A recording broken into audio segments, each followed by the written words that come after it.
Hey, it's me, Nalthazar, and welcome to another Magic the Gathering Puzzle Quest video. In today's video, I'm going to be going over the Rare Vanguard, Teferi, Hero of Dominaria. So, let's get into it.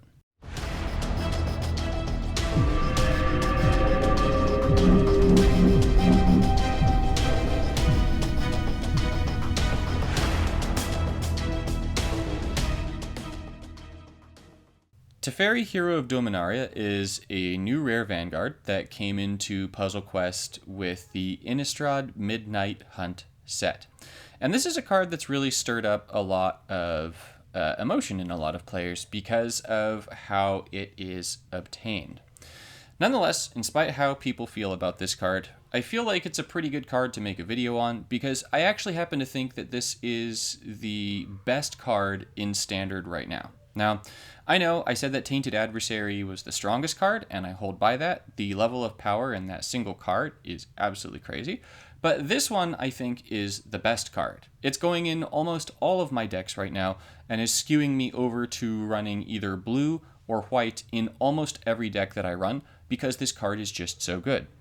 So this card is an 18 mana support. It has the passive ability, which is going to make it so that if this support has its heroism emblem, then when you draw a card, you exile an opposing card at random.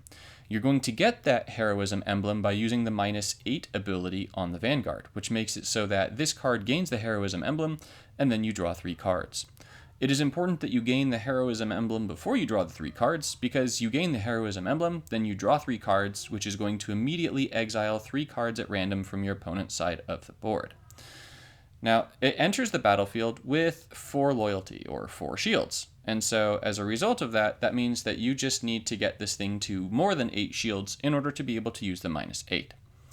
It has a +2 ability to draw a card, and then that card is going to gain mana equal to the summative total of white and blue gems on the board, up to 10.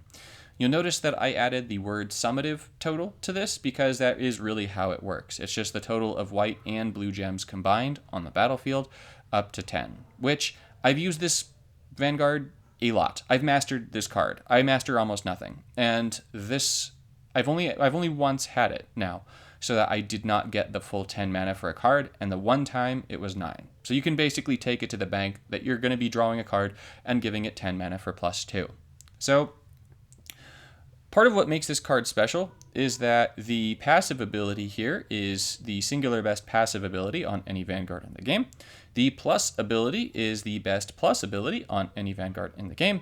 And because of this giving you the emblem, this minus ability is also the best minus ability of any Vanguard in the game, making it so that this is leaps and bounds by far the best Vanguard in the game.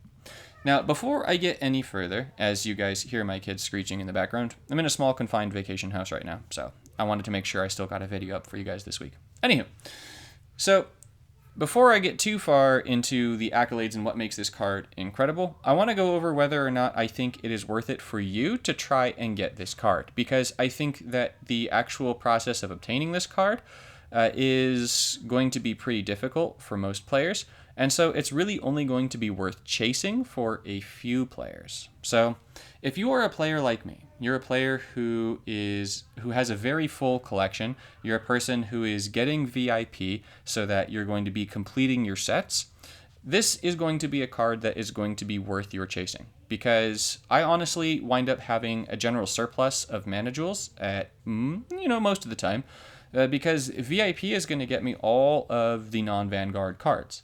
So as a result of that, the pinkies, or the mana jewels, are really only valuable for me for picking up Vanguards, or because I create content on YouTube.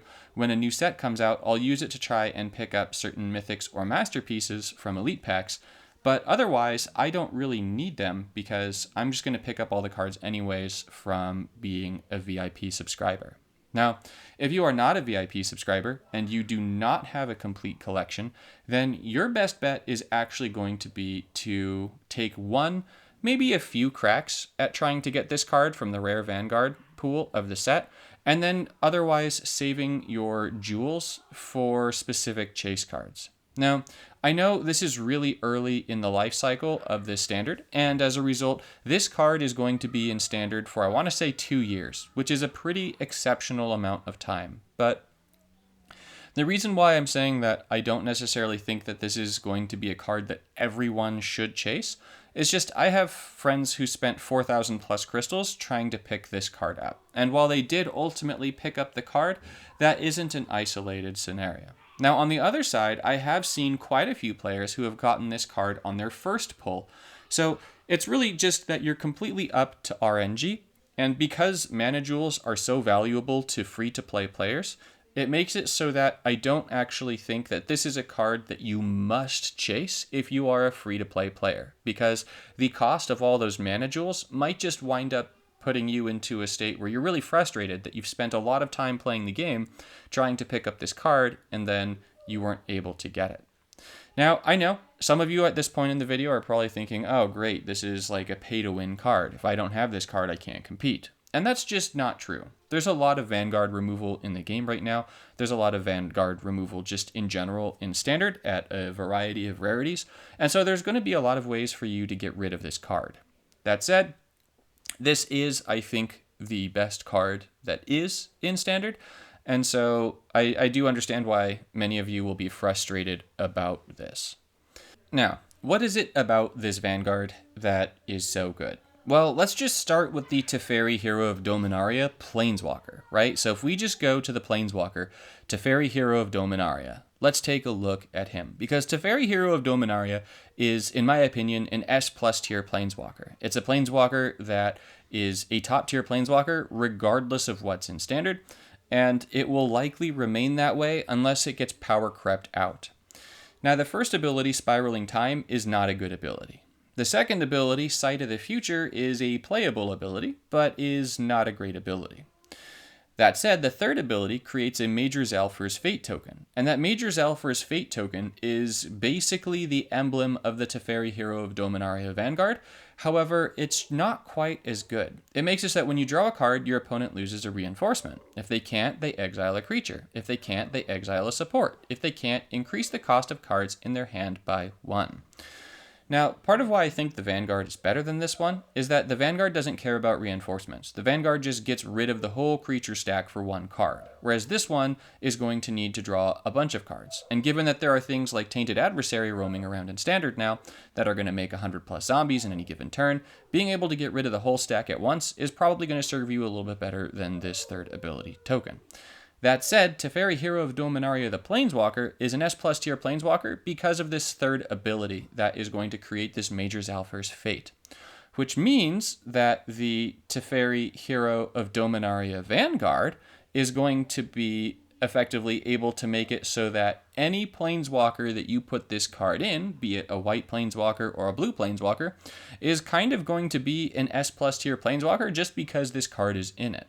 And that's because getting this card out is not actually going to be that difficult. And then once you've got the card out, the +2 ability on this thing is absolutely insane. You're going to want to be using this anyways, regardless of what the third ability does. Draw a card and gain 10 mana every single turn is a phenomenal ability. But when this thing has enough shields that you can use this minus ability, you take absolute control of the game. And there are a few cards that have remained in Standard that are incredibly terrifying, like Test of Talents, that will lock you out of spells. And so it's important to have some kind of removal from the support slot. Things like Binding of the Old Gods, or even something like this Teferi Hero of Dominaria.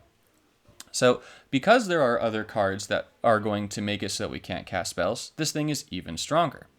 And so, what that means is that with any Planeswalker having that ability to be an S+ tier Planeswalker, that's going to be half of what makes this card so good.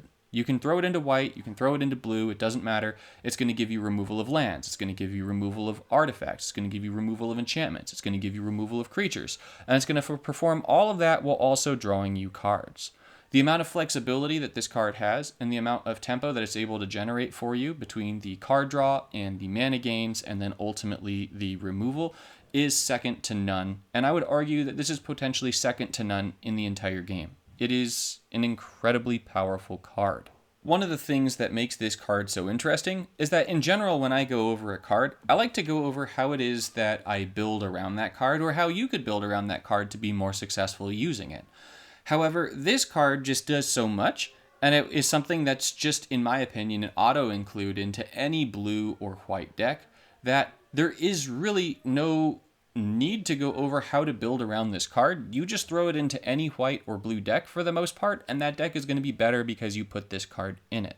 There are a few exceptions. You would not want to put this into, as an example, an Omniscience Legacy deck, but when I'm thinking about standard decks, I really can't think of a white or a blue standard deck that I wouldn't want to put this in over something else, with the exception of maybe a Wizard class deck because you're trying to create some kind of a loop.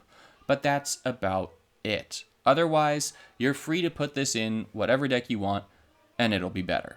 Now, are there specific things that I have found that I enjoy more with Teferi, Hero of Dominaria? Yeah, absolutely there are. So, first thing is Jace, Unraveler of Secrets. Jace, Unraveler of Secrets is one of the few planeswalkers that's going to be able to benefit from drawing cards, and so you're definitely going to be able to pick up a lot of mileage off of these two put together. Jace's third ability, Unravel, is going to create a support with when you draw a card, each of your creatures gets +4/+4. So that means that with Teferi, Hero of Dominaria down, the +2 on that thing is now going to be draw a card, give it 10 mana, and give a permanent +12/+12 buff summative to your creatures if you have 3 creatures out. The -8 ability all of a sudden becomes create an emblem that makes it so that you exile when you draw a card, draw 3 cards, exiling 3 cards from your opponent's side of the board, and then give each of your creatures a +12/+12 buff for a total of up to 36 power. So you're able to just get so much power off of the combination of Unravel and the Teferi, Hero of Dominaria Vanguard that it winds up being pretty silly and wacky. My other favorite is running it in some version of Grandmaster of Flowers. Grandmaster of Flowers, along with all of White, has really benefited from the Innistrad Midnight Hunt set. The biggest thing that White had going against it going into the standard rotation is that White just struggled with card draw and card generation compared to all of the other colors in a very, very strong way. But now, between Grandmaster of Flowers' first ability, and then Teferi, Hero of Dominaria, and the Sigarda support, you're able to draw so many cards with White that White actually is kind of the best next to Blue in terms of drawing cards. And so as a result, you're going to be able to draw a lot of cards, you're going to give them all mana, you're going to be able to play a lot of cards, and then you can really take advantage of the combination of the first ability giving your creatures lifelink and vigilance to just smack down your opponent in Lawlerscape, and then of course the Platinum Dragon ability, which is going to create one of your creatures into a literal dragon god that's going to rampage all over your opponent. So no matter which way you look at it, Grandmaster of Flowers is going to benefit incredibly strongly from the inclusion of Teferi, Hero of Dominaria. Now, a few other planeswalkers that are really going to benefit from adding Teferi, Hero of Dominaria to them would be Ajani Unyielding, Basri Ket, Calix, Destiny's Hand, Daxos the Return, Dovin Bond, Dungeon Master, Elspeth, Sun's Champion, Elspeth, Sun's Nemesis, Gideon of the Trials, Gideon Battleforged, Grandmaster of Flowers, Huatli, Radiant Champion, Jace Mirror Mage, Jace Telepath Unbound. You get the picture. I'm actually just going to go over every single white-blue planeswalker in the game. It's really that good. So with that all in mind, I want to go ahead and showcase some gameplay of this monstrosity in action so that you guys can see how it plays. Collecting footage for Teferi, Hero of Dominaria is really easy. Collecting good footage of it in action that is engaging gameplay was actually surprisingly difficult, because oftentimes what's going to happen is if it's a short match, Teferi winds up providing you with the tempo you need to win the game, but you don't really need to use the third ability. Alternatively, when you do wind up using the third ability, it's often a really long game, and so by it being a really long game, it's often a lot of nothing is happening, and so that makes it less interesting. So, alas, I settled on this match because this match I was able to get Teferi, Hero of Dominaria down early, and you're able to see the oppressive power of this card if you wind up being able to play it in one of the first few turns of the game. Now, as I mentioned, if your opponent does not have Vanguard removal in their deck, it's basically game over when you get the third ability emblem. And so right now I'm just using the Teferi, Hero of Dominaria to try and push myself over to the enough shields to be able to use the third ability and get the emblem down. So I don't actually have any gem conversion down on the battlefield here, so I'm going to use Grandmaster of Flowers' first ability to try and get myself some gem conversion. That gem conversion is going to give me a little bit more consistency, it's going to give me a little bit more loyalty, and it's going to be able to let me play a little bit more of my hand. So Calix has not yet played anything, which is very bad for him, because that means I'm going to be able to use my Teferi's +2 again here, boosting it to 10 shields. And that is, for all intents and purposes, game over for Calyx, because once I use that -8 ability, Calyx just isn't going to be able to do anything to try and counter me without having ample Vanguard removal in his deck. And there are a surprising number of decks right now that are running around without ample Vanguard removal. So Calyx does play that Binding of the Old Gods, which is potentially Vanguard removal, but you'll see that because I have the Prismatic Bridge down, I'm going to have enough creatures for that to not matter at all. So I don't need any more of the removal that's in my hand. It's entirely meaningless. I do, however, want to keep the other full mana Teferi, Hero of Dominaria in my hand as I get rid of my opponent's Saga and my opponent's land, because playing that is going to give 4 more shields to my Teferi, which is currently at 2 shields, to boost it up to 6 shields. And so that just guarantees that it's going to be able to stay on the battlefield and completely doom my opponent. So I'm getting more gem conversion down, I'm getting more shields on my Teferi, and now I'm going to go ahead and swap in Sigarda, Host of Herons, over the creature token from the Prismatic Bridge. So Calyx makes a smart match, takes away a shield from Teferi, but it really doesn't matter. Calyx plays Old Gnawbone, which should be scary, but I'm just going to draw a card and exile that thing, so that was like the easiest Old Gnawbone removal in the game. I drew the starting card for my turn, and goodbye Old Gnawbone. So I'm going to play another Sigarda, I'm going to play Sigarda's Splendor, and at this stage, this game is entirely over. Calyx probably doesn't have any removal other than the Binding of the Old Gods, and that's just not going to be enough. My opponent plays Prismatic Bridge, doesn't matter, Teferi gets rid of it. And so part of what I really liked about this match is that my opponent was playing some of the nastiest cards in the game. My opponent has Old Gnawbone. My opponent has the Prismatic Bridge. These are some of the strongest cards that you're going to go up against. And if you're able to get Teferi, Hero of Dominaria down early, it doesn't matter what they have in their deck, because you're just going to wind up getting rid of everything that they play. So at this stage, it's just a slow kill on my opponent as I power up. I'm kind of hoping that I'll be able to use my third ability just for extra giggles and give Drizzed an extra boost. But looking at how much loyalty I have, there's really no point. So I'm going to go ahead and use the first ability, try and get some more cards, get some more mana. And then my opponent dies, I think, next turn, no matter what I really do, right? Because I'm going to be getting another Teferi, Hero of Dominaria from the Prismatic Bridge, which is absolutely wacky. I'm going to get all of that gem conversion. I'm going to go ahead, draw another card, give it 10 mana. I've got another Drizzed in my hand, but the other Drizzed doesn't really matter. I mean, I suppose I should actually be prioritizing trying to get Drizzed down, but as I say, it doesn't matter. My opponent's going to die. And that's the match with Grandmaster of Flowers. Just complete lockdown nonsense. The second match is showcasing Teferi, Hero of Dominaria with Jace, Unraveler of Secrets. So here, I'm deciding between trying to get the gem conversion out or get the Teferi out. First, you'll see that I have just an absolute load of gem conversion in my starting hand. I've got 3 separate cards that are going to be able to convert for me. But nonetheless, the priority here is actually going to still be to get the Teferi, Hero of Dominaria out as early as possible. Because, once again, if you get that thing out and your opponent doesn't get rid of it, then you kind of just laugh as you make your way to the Promised Land and you win the game. So I've got some removal in my hand in the form of Fading Hopes. And so here, I'm actually going to move the Silundi Visions up so I can get some more gem conversion. I wind up drawing another gem converter right here in the Magosi, the Waterfale, which is perfect. So I'm going to take that horizontal match so that I've got land forming. I'm actually just going to go ahead and pull another Silundi Vision so that I can ideally cast another one just to reinforce the shield count on it. Silundi Vision only has 2 shields, so I find that it winds up breaking fairly quickly. And then I'm going to pull another Seagate Restoration. This is fine. I don't need all these Seagate Restorations. I do, however, want to be able to play my Imarith. And what I should have done there, obviously, was to play the +2 for the Teferi, but I wanted to make sure that I could get that 5 match out of the way first. So I finally do it. I get a haul of Storm Giants, and so now I'm just absolutely rolling in gem conversion here. So I'm going to be getting loyalty like crazy. I'm going to be getting mana like crazy. I've got Teferi down, where I'm going to be buffing up the shield count on that thing really quickly. And so I'm ultimately going to be able to get rid of anything that my opponent wants to play. So my opponent plays down a Harbinger of Tides. That's totally fine. That thing's not going to be able to get rid of Imarith unless they are able to get past the ward. And they've already shown that the cards in their hand are not cards that are going to be getting past the ward and the hexproof from Imrith. So here I want to go ahead and I'm going to toss that Seagate Restoration. I just don't need it.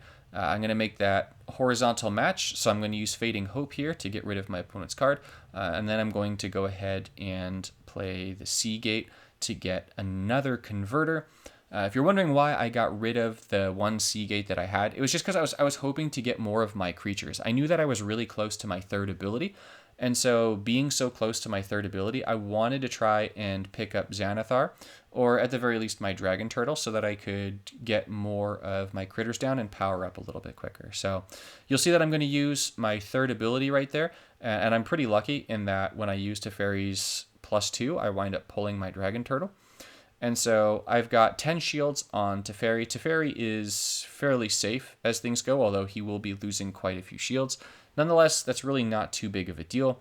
And so between Teferi and Imrith, you're going to be seeing that my cards are going to be getting buffed really, really quickly. So the Dragon Turtle happens to be another card that has Ward, so the targeted removal is just not going to do anything against my creatures, with the exception of Xanathar, but I'm not super worried about losing my Xanathar back to my hand, just so long as I'm not playing multiple copies of Xanathar. So here I've got a few different options at my disposal, but ultimately I'm going to go ahead and start by using the +2 on my Teferi. I've actually got the opposing creature locked down anyways because of the Dragon Turtle, so I can safely get rid of my bounce spell here. I'm going to drop both of my Xanathars. I'm going to drop a Prismatic Bridge. I'm going to drop another Imrith. I'm going to wind up drawing another card here from my Imrith, which is going to give all of my creatures +4/+4. And then it's actually going to draw me yet another card because of how Imrith works. I only have 2 cards in my hand with the card that was drawn, so they're all going to get another +4/+4. And so here Sarkhan doesn't wind up playing anything, so as long as nothing horrible happens in the landfall department, I'm going to be able to wind up popping the -8 ability here offensively on Teferi, Hero of Dominaria. Not that it's, super needed, but whatever. So I'm going to get rid of all of this nonsense in my hand. I don't need it, so get rid of Ingenious Mastery. I'm going to keep the Xanathar. I'm going to use the -8 ability here on Teferi. I'm going to exile my opponent's critter, and then I'm going to give +12/+12 to all of my creatures for a grand total of +36 damage this turn. And so we're just seeing the animations as we draw cards, and all my creatures get boosted. And you'll see that this has gotten entirely out of hand. So when I say entirely out of hand, my creatures just have so much power to them right now.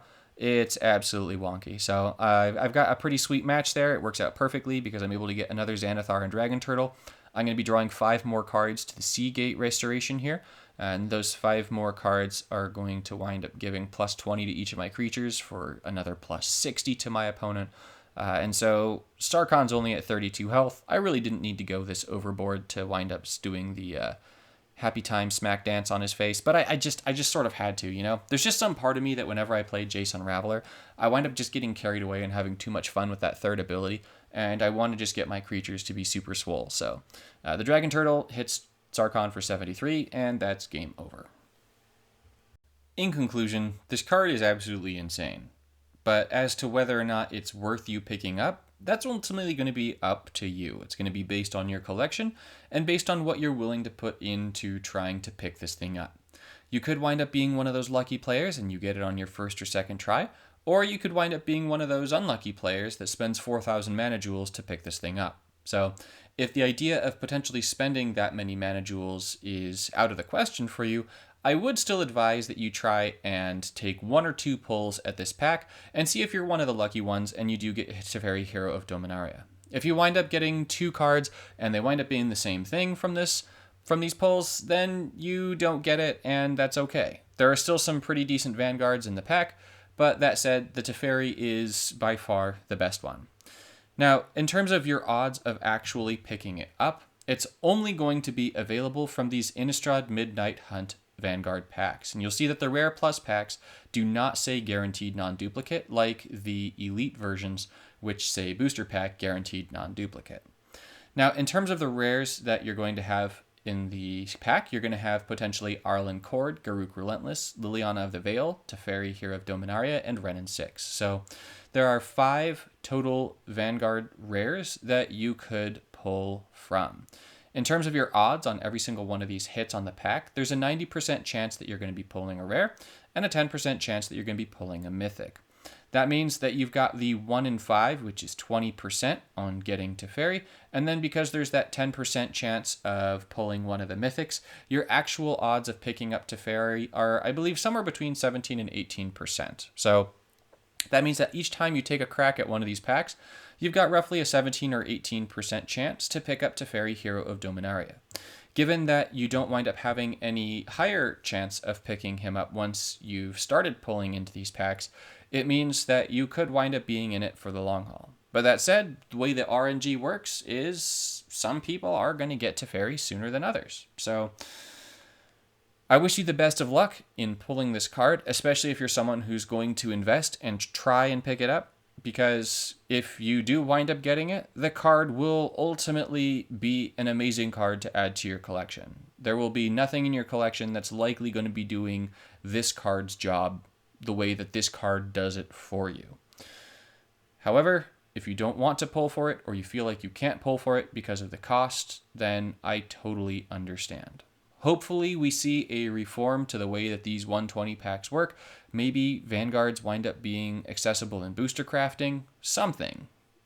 Ideally, there's going to be some way of having a greater chance of picking this card up. This really hasn't been a problem in the past because we've never had a rare Vanguard that is the meta on its own like this card is. This card is the most desirable card in Standard and is now the most difficult card in Standard to pull. So I hope you enjoyed this. I hope I was objective and not subjective in many of my comments. I mean, obviously, like, something like this is subjective in that it's just my opinion, but I mean in terms of, like, trying to give you guys the facts as to whether or not this would be worth you pulling or not. So thank you so much for watching, and I'll see you in the next one.